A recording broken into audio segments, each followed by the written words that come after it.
மச்சான் நாளைக்கு ஒரு ஃபங்க்ஷன் இருக்கு, நிறைய பொண்ணுங்கன்னா வருவாங்க, வாரியா போயிட்டு வருவோம். இல்ல மச்சான், எனக்கு நாளைக்கு ஒரு முக்கியமான வேலை இருக்கு, என்னால வர முடியாதுடா. ஏ மச்சான், மச்சான் இங்க பாரு, அந்த பொண்ணு செமையா இருக்குல்ல மச்சான். சுடிதார்ல எப்படி இருக்கு, இப்போ மாடர்ன் ட்ரெஸ்ல எப்படி இருக்கும்? இப்பத்தானே தெரியுது, குறை ஒரு ட்ரெஸ்ல இல்ல, உன் கண்ணில் தான்டா இருக்கு. நம்மளுக்கு பொண்ணுங்களை எப்படி பார்க்கணும், எந்த விதத்துல பார்க்கணும் சொல்லி கொடுக்காம விட்டாங்க பாத்தியா.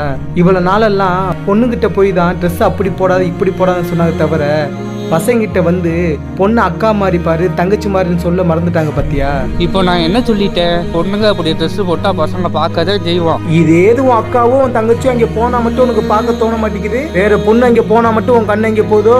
பொண்ணுங்க ஆபாசமா ட்ரெஸ் போட்டா கண்டிப்பா பார்வை அங்கதான் மச்சான் போகும். பொண்ணுங்க போடுற ட்ரெஸ்னாலதான் ஆபாசமா தெரியுதுன்னா அப்ப 5 வயசு குழந்தைன்னு ஆபாசமா ட்ரெஸ் போடுதா, இல்ல 65 வயசு கிளவி ஆபாசமா ட்ரெஸ் போடுதா?